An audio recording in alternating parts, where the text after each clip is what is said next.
الحمد للہ والصلاة والسلام علی رسول اللہ اما بعد فاعوذ باللہ من الشیطان الرجیم بسم اللہ الرحمن الرحیم فجاءتہ احداہما، تھوڑی دیر کے بعد ان میں سے ایک آئی، یعنی وہ جو دو خواتین تھیں جن کے جانوروں کو موسیٰ علیہ السلام نے پانی پلایا تھا، ان دونوں میں سے ایک آئی۔ اور کیسے آئی؟ تمشی علی استحیاء، شرم و حیا کے ساتھ چلتی ہوئی آئی۔ تھوڑی دیر کے بعد ان دونوں عورتوں میں سے ایک ان کے پاس یعنی موسیٰ علیہ السلام کے پاس شرم و حیا کے ساتھ چلتی ہوئی آئی۔ قالت، کہنے لگی، ان ابی یدعوک، میرے والد آپ کو بلا رہے ہیں، لیجزیک، تاکہ آپ کو انعام دیں، اجر ما سقیت لنا، یعنی اس بات کا انعام کہ آپ نے ہماری خاطر جانوروں کو پانی پلایا۔ میرے والد آپ کو بلا رہے تاکہ آپ کو اس بات کا انعام دیں کہ آپ نے ہماری خاطر جانوروں کو پانی پلایا ہے۔ فلما جاءہ، چنانچہ جب موسیٰ علیہ السلام ان عورتوں کے والد کے پاس پہنچے، وقص علیہ القصص، اور ان کو ساری سرگزشت سنائی، سارا واقعہ سنایا، تو قالا، تو انہوں نے فرمایا، لا تخف، کوئی اندیشہ نہ کرو، نجوت من القوم الظالمین، تم ظالم لوگوں سے بچ آئے ہو۔ یہ سورۃ القصص کی آیت نمبر 25 ہے۔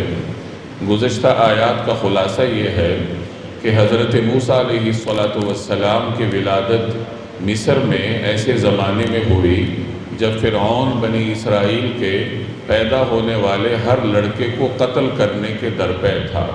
اسے کسی طریقے سے یہ گمان ہوا تھا کہ بنی اسرائیل میں ایک لڑکا پیدا ہونے والا ہے جو آگے جا کر میری حکومت یہ خطرہ بنے گا، میرا تختہ الٹے گا۔ اس نے اس خطرے سے نمٹنے کی یہ تدبیر سوچی کہ بنی اسرائیل میں جو بھی لڑکا پیدا ہو اسے قتل کر دیا جائے۔ اسی زمانے میں حضرت موسیٰ علیہ السلام کی ولادت ہوئی۔ اللہ تبارک و تعالی نے فرعون کے ہرکاروں سے ان کی حفاظت فرمائی، انہیں فرعون کے محل تک پہنچایا، فرعون کے محل میں ہی ان کی پرورش ہوئی، اور بعد میں اپنی جوانی کے زمانے میں ایک مرتبہ جب وہ کہیں سے گزر رہے تھے تو ایک بنی اسرائیلی مصر کے مقامی قبطی کے ساتھ لڑ رہا تھا۔ مقامی قبطی بنی اسرائیلی پر ظلم کرنے کے چکر میں تھا، تو مظلوم بنی اسرائیلی نے حضرت موسیٰ علیہ السلام کو مدد کے لیے پکارا۔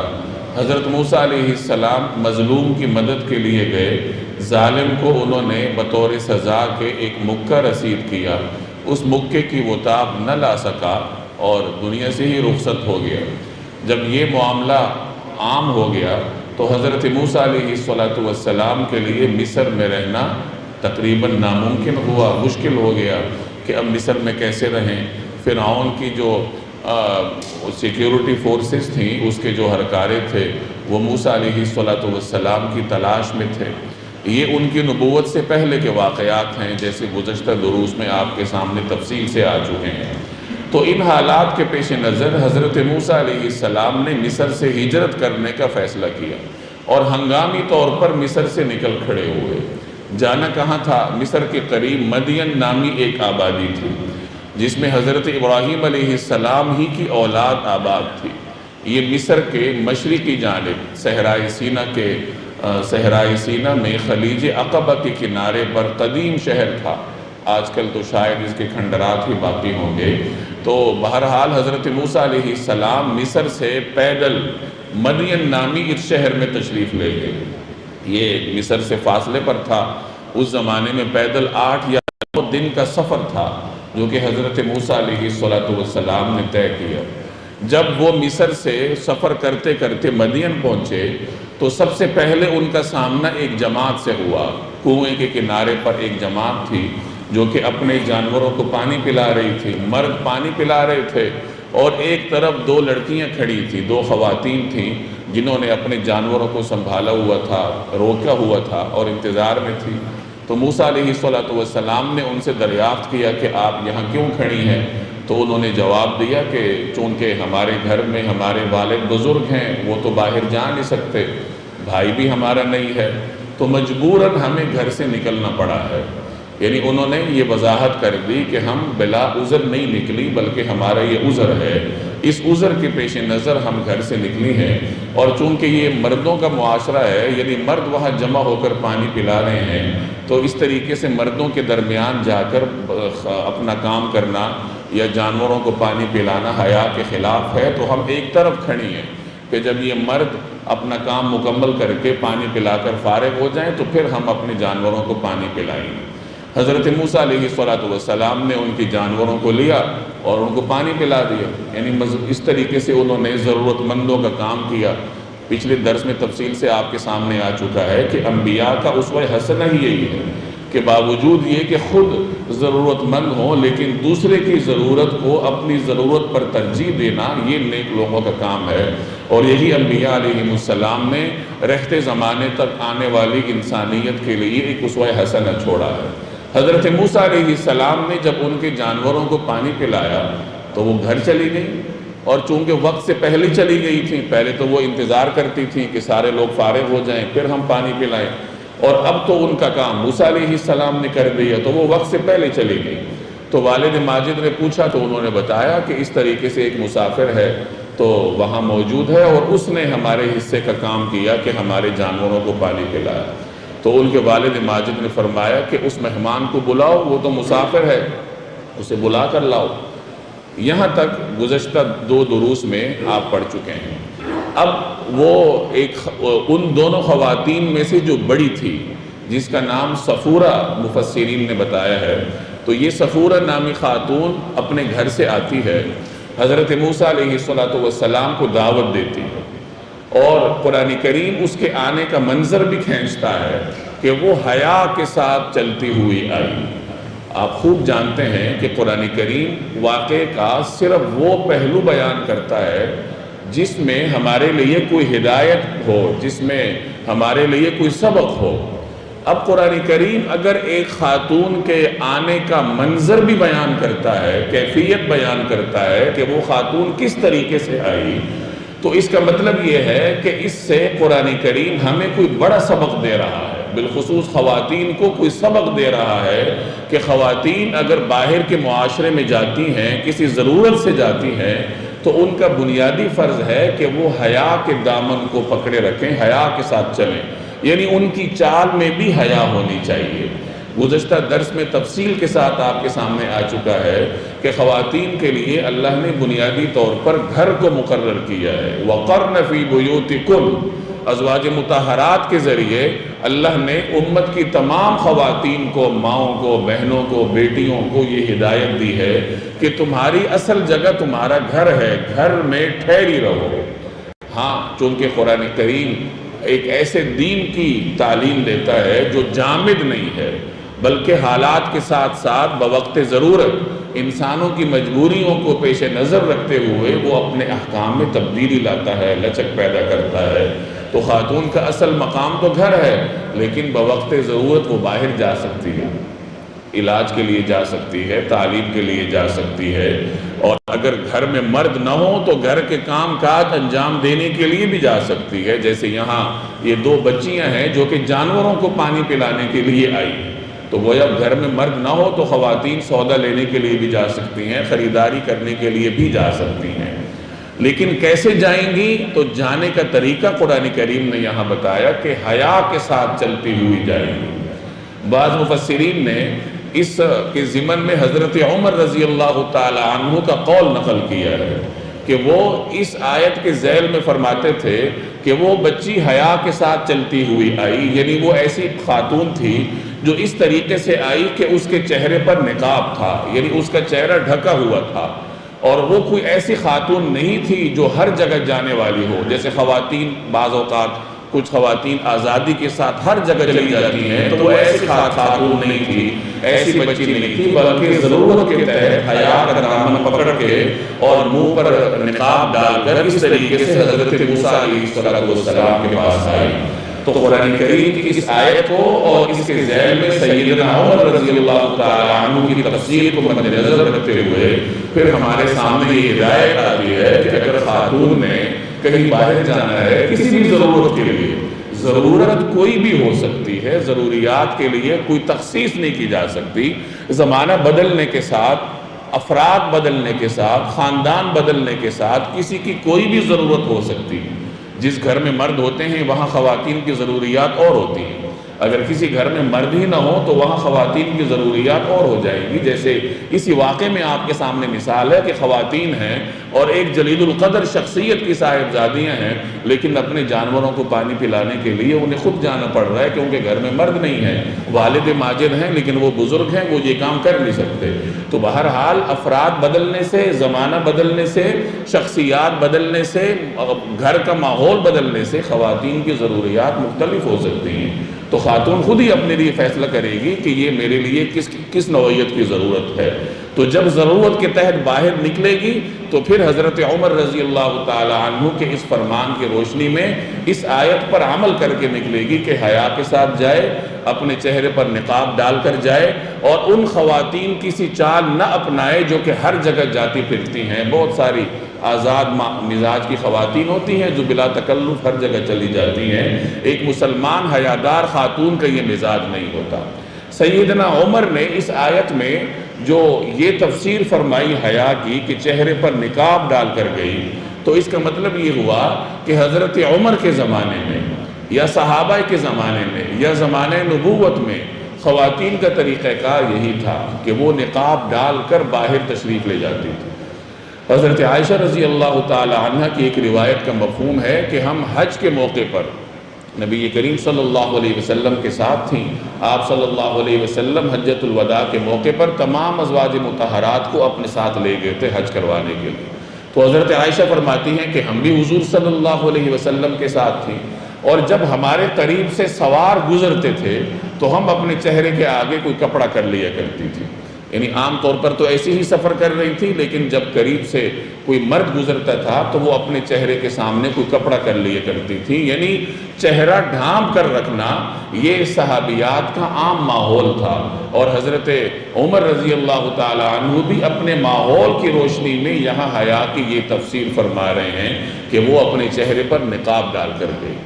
سیدہ فاطمہ رضی اللہ تعالی عنہ کے بارے میں آتا ہے کہ انہوں نے وصیت کی تھی کہ میری تدفین بھی رات کو کی جائے، اور غالباً انہوں نے اپنے جنازے کے اوپر ڈالنے کے لیے کوئی کپڑا بھی تجویز کیا تھا۔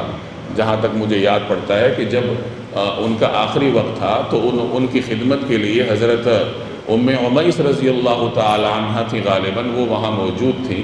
تو حضرت فاطمہ رضی اللہ تعالی عنہ نے ان کے سامنے اپنی اس خواہش کا اظہار فرمایا کہ میں نہیں چاہتی کہ میرے کفن پر بھی کسی کی نگاہ پڑے۔ تو پھر انہوں نے کہا کہ میں نے شاید حبشہ میں یہ دیکھا ہے کہ وہاں کوئی ایسی چارپائی ہوتی ہے، اس کے اوپر کوئی ایسا کور نما لگا ہوتا ہے، تو اس کے اوپر کپڑا ڈال دیتے ہیں تو پھر کوئی چیز اندر نظر نہیں آتی۔ تو حضرت سیدہ رضی اللہ تعالی عنہ سلام اللہ علیہہ کے لیے پھر اس قسم کی چارپائی تیار کی گئی۔ تو مسلمان خواتین کے لیے اگر کوئی رول ماڈل ہیں تو وہ سیدہ فاطمہ ہیں، رسول اللہ صلی اللہ علیہ وسلم کی بنات طاہرات ہیں، ازواج مطہرات ہیں، صحابیات ہیں۔ یہ تمام امت کی وہ پسندیدہ مائیں ہیں، وہ پسندیدہ خواتین ہیں کہ جن کے اسوہ حسنہ پر چلنے کے لیے ہر مسلمان خاتون پابند ہے۔ آج ہماری بدقسمتی ہے کہ ہماری بچیاں کیا، ہماری مائیں بھی ازواج مطہرات کے طرز عمل سے ناواقف ہوتی ہیں۔ رسول اللہ صلی اللہ علیہ وسلم کی بنات طاہرات کا جو اسوہ حسنہ ہے، ان کی سیرت طیبہ ہے، وہ ہماری خواتین کو معلوم نہیں ہوتی۔ عموماً ہماری نوجوان پڑھی لکھی خواتین کے سامنے اگر کوئی رول ماڈل ہے، ان کو اگر کوئی خواتین پسند ہوتی ہیں تو وہ یہی ہیں جو کہ آپ کو اسکرین پر نظر آتی ہیں، جن کے قریب سے بھی حیا نہیں گزرتی۔ تو ان کے اثرات ہیں کہ پھر ہماری خواتین قبول کرتی ہیں، اور نتیجتاً حیا ہمارے معاشرے سے، ہمارے گھروں سے آہستہ آہستہ رخصت ہو رہا ہے۔ تو اس بات کی اشد ضرورت ہے کہ ہم اپنے گھروں میں اپنی خواتین کو، اپنی بہنوں کو، اپنی بچیوں کو ازواج مطہرات کی سیرتیں سنائیں۔ حضرت عائشہ رضی اللہ تعالی عنہ کی سیرت پر معروف کتاب ہے سیرت عائشہ کے نام سے، تو وہ کتاب ہر گھر میں ہونی چاہیے۔ خواتین کو چاہیے کہ وہ خود بھی پڑھیں اور اپنی بیٹیوں کو پڑھائیں، مردوں کو چاہیے کہ وہ خواتین کے لیے یہ کتاب لے کر آئیں۔ اسی طرح حضرت فاطمہ رضی اللہ تعالی عنہ کی سیرت مبارکہ پر بہت ساری کتابیں لکھی گئی ہیں، ازواج موجود ہیں۔ تو کتب خانے میں جائیے، اردو زبان کی کوئی سی کتاب ایسی لے آئیے جو کہ صحابیات کے بارے میں معلومات فراہم کرتی ہو، اہل بیت کی مقدس معلومات فراہم کرتی ہو، تو ایسی کتابیں ہم اپنی بیٹیوں کو، اپنی بہنوں کو پڑھائیں گے تو جب جا کے آہستہ آہستہ ان کا جو نقطہ نظر ہے وہ تبدیل ہوتا جائے گا۔ میں پہلے بھی عرض کر چکا ہوں کہ بچوں کی تربیت کے لیے جہاں ہم انہیں نماز پڑھاتے ہیں، روزہ رکھواتے ہیں، وہاں ایک بہت بنیادی چیز ہے جس سے ہم صرف نظر کرتے ہیں، اور وہ یہ ہے کہ ہمارے بچوں کے رول ماڈلز کون ہیں، چاہے آپ کے بیٹے ہوں یا بیٹیاں ہوں، وہ کس کو اپنا ہیرو سمجھتے ہیں، وہ کس کو اپنے سروں کا تاج سمجھتے ہیں۔ ظاہر ہے کہ جس کو اپنا ہیرو سمجھتے ہیں اسی کو اپنا رول ماڈل بناتے ہیں، اسی کی طرح کا حلیہ اپنانے کی کوشش کرتے ہیں، اسی طرح کی چال چلنے کی کوشش کرتے ہیں۔ اور ہمارے بچوں کے ہیروز کون ہیں؟ یہ کرکٹرز ہیں، فلم سٹارز ہیں اور مختلف ایکٹرز ہیں۔ مذہبی گھرانوں کی بھی یہی صورتحال ہے، جو نمازی پرہیزگار گھرانے ہیں ان کے ہاں بھی یہی حالات ہیں کہ ان کے بچے صحابہ سے، صحابیات سے، صحابہ کے بچوں سے، بچیوں سے، ان کے طرز عمل سے واقف نہیں ہوتے۔ تو جہاں آپ اپنے بچوں کو نماز کی تلقین کرتے ہیں، انہیں قرآن پاک پڑھاتے ہیں، انہیں حفظ تک کرواتے ہیں، یہ تمام چیزیں اس وقت تک ناکافی ہوں گی جب تک آپ ان کی نظریاتی تربیت نہ کریں۔ اور نظریاتی تربیت کا آغاز یہاں سے ہوتا ہے کہ آپ پہلے یہ دیکھیں کہ آپ کے بچوں کی نگاہوں میں اہم مقام کس کا ہے، وہ کس کو اپنا ہیرو تصور کرتے ہیں۔ اگر وہ مغربی لوگوں کو یا ہمارے ہاں وہ لوگ جو غیر مذہبی ہیں انہیں اگر وہ اپنا ہیرو تصور کرتے ہیں تو آپ اپنے بچے کو جو مرضی دینی تعلیم دے دیں اس کے عمل پہ اس کا اثر نہیں پڑے گا۔ آپ کو حفاظ نظر آتے ہیں معاشرے میں کہ ان کے حلیے سے آپ کو نہیں لگتا، ان کے کردار سے آپ کو نہیں لگتا کہ یہ قرآن کریم کا حافظ ہوگا۔ وجہ یہی ہے کہ قرآن کریم یاد تو کر لیا ہے، بسا اوقات ترجمہ بھی پڑھ لیا ہے، لیکن اپنا نظریہ تبدیل نہیں کیا، اپنا جو ایک نقطہ نظر ہے وہ تبدیل نہیں کیا۔ اس کی نگاہوں میں اگر اہم مقام ہے تو وہ موجودہ لوگوں کا ہے، اسکرین پر نظر آنے والوں کا ہے، تو نتیجہ یہی ہے کہ پھر اپنے آپ کو وہ تبدیل نہیں کر پاتا۔ تو بہرحال اس چیز کی ضرورت ہے کہ ازواج مطہرات، صحابیات اور صحابہ کرام کے بچوں اور بچیوں کے واقعات پر مشتمل چھوٹے چھوٹے رسالے یا کتابیں ہمارے گھروں میں ہونے چاہیے۔ تو اس طریقے سے وہ خاتون آتی ہے اور حضرت موسیٰ علیہ السلام کو دعوت دیتی ہے، اور دعوت بھی بڑے خوبصورت الفاظ میں دیتی ہے۔ کہتی ہے کہ میرے والد نے آپ کو بلایا ہے، یعنی جملے سے بھی آپ کو شرم و حیا ہی چھلکتی ہوئی نظر آئی کہ میں آپ کو نہیں بلا رہی، یہ دعوت میری طرف سے نہیں ہے، میرے والد کی طرف سے۔ میں پھر آپ کو یاد دلاتا چلوں کہ قرآن کریم صرف واقعے کے نقل کرتا ہے جس میں ہمارے لیے کوئی سبق ہو۔ اب قرآن کریم اگر ایک بچی کے الفاظ بھی نقل کر کے آپ کو بتا رہا ہے تو اس کا مطلب یہ ہے کہ بچی کے یہ الفاظ معمولی نہیں ہے، یہ غیر معمولی ہے، اور یہ اس بچی کا اعزاز ہے اور بالواسطہ طور پر تمام خواتین کا اعزاز ہے کہ قرآن کریم ایک معصوم بچی کی، ایک خاتون کے آنے کی کیفیت بھی بیان کرتا ہے اور اس کے الفاظ کو بھی نقل کرتا ہے، حالانکہ وہ پیغمبر نہیں ہے، غیر نبی یا خاتون۔ خواتین میں ویسے بھی پیغمبر نہیں گزرے، اس لیے کہ پیغمبروں کا کام ہی ایسا ہے جو خواتین نہیں کر سکتی کہ جگہ جگہ جا کر دعوت دینا۔ تو پیغمبر نہ ہوتے ہوئے بھی اگر ایک خاتون کی چال قرآن کریم بیان کرتا ہے، اس کے الفاظ کو نقل کرتا ہے، تو اس کا مطلب یہ ہے کہ اس میں کوئی غیر معمولی سبق ہے۔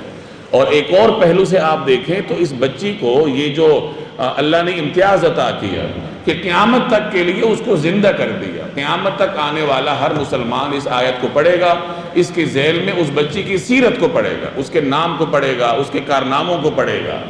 یہ جو قرآن کریم نے اس کو ابدی زندگی عطا کی ہے، کیوں عطا کی ہے؟ حیا کی وجہ سے عطا کی ہے۔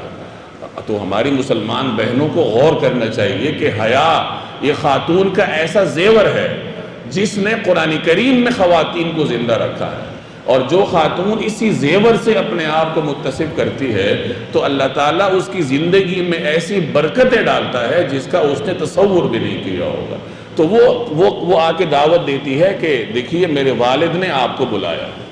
تو حضرت موسیٰ علیہ السلام ان کے ساتھ چل پڑے، اور چلے اس طرح کہ خود آگے رہے اور وہ بچی حضرت موسیٰ علیہ السلام کے پیچھے پیچھے رہی۔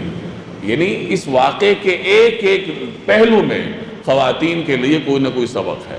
یعنی مردوں کے آگے آگے جانا یہ بھی حیا کے خلاف ہے، تو خود پیچھے رہی، حضرت موسیٰ علیہ السلام آگے رہے، اور جہاں کہیں مڑنا ہوتا تھا تو وہ پیچھے سے آواز دے کر بتا دیا کرتی تھی کہ دائیں طرف مڑنا ہے یا بائیں طرف مڑنا ہے۔ تو اسی طرح پس پشت رہتے ہوئے، یعنی حیا میں رہتے ہوئے، وہ حضرت موسیٰ علیہ السلام کو راستہ بتاتی گئی، اور حضرت موسیٰ علیہ السلام ان کے گھر پہنچ گئے۔ اب جب گھر گئے تو ان کے والد ماجد، جو کہ بزرگ ہستی تھیں، جن کی تفصیل پیچھے درس میں آ چکی ہے کہ کچھ مفسرین کے ہاں وہ پیغمبر تھے حضرت شعیب علیہ السلام، اور کچھ مفسرین کے ہاں، یعنی کچھ محققین کی تحقیق یہ ہے کہ وہ حضرت شعیب نہیں ہو سکتے، کیونکہ حضرت شعیب علیہ السلام اور حضرت موسیٰ علیہ السلام کے زمانے میں کوئی 400 برس کا وقفہ ہے، فرق ہے۔ وہ ایک اور زمانے میں تھے، موسیٰ علیہ السلام اور زمانے میں تھے۔ تو بہرحال قرآن کریم نے نام نقل نہیں کیا۔ وجہ یہ ہے کہ حضرت شعیب علیہ السلام ہوں یا دیگر برگزیدہ شخصیت ہوں، چونکہ نام کی صراحت میں لوگوں کے لیے کوئی سبق نہیں تھا، تو اللہ تعالیٰ نے نام ذکر نہیں کیا کہ وہ شخصیت کون تھی۔ لیکن جہاں لوگوں کے لیے سبق ہے تو وہاں خاتون کی چال کو بھی بیان کرتا ہے، اس کے الفاظ کو بھی بیان کرتا ہے۔ یہ قرآن کریم کا مزاج ہے جسے ہمیں سمجھنے کی ضرورت ہے، اور اس سے ہمیں یہ سبق میں ملتا ہے کہ ہر چیز کی کھود کریت کے پیچھے پڑنا یہ ایک مسلمان کا مزاج نہیں ہو سکتا۔ یہ آج کل ہمارے پڑھے لکھے عقل پرست طبقے کا تو مزاج ہو سکتا ہے، لیکن ایک تربیت یافتہ مسلمان کا یہ مزاج نہیں ہے کہ وہ ہر چیز کی کھود کے پیچھے پڑ جائے۔ مسلمان صرف اسی کی کھوج لگاتا ہے جس سے اس کا کوئی دنیاوی فائدہ وابستہ ہو، اخروی فائدہ وابستہ ہو۔ تو بہرحال ان بزرگ نے موسیٰ علیہ السلام سے فرمایا کہ آپ کا کیا ماجرا ہے؟ موسیٰ علیہ السلام نے اپنے واقعات سنائے کہ اس طریقے سے مصر میں میرے ساتھ یہ واقعہ ہوا، اس کے نتیجے میں مجھے وہاں سے ہنگامی طور پر نکلنا پڑا۔ تو ان بزرگوں نے حضرت موسیٰ علیہ السلام کو تسلی دی اور فرمایا لا تخف، خوف کرنے کی ضرورت نہیں ہے، نجوت من القوم الظالمین، ظالم قوم سے آپ کو اللہ نے نجات دے دی۔ یعنی یہ مدین نامی علاقہ مصر کی عملداری سے باہر ہے، یہاں فرعون کی حکومت نہیں ہے، تو فرعون کی حکومت، اس کے ہرکارے آپ کو کوئی نقصان نہیں دے سکتے، آپ کو کسی قسم کے غم کرنے کی ضرورت نہیں۔ تو اس طریقے سے اللہ تبارک و تعالیٰ نے موسیٰ علیہ السلام کو ٹھکانہ دے دی۔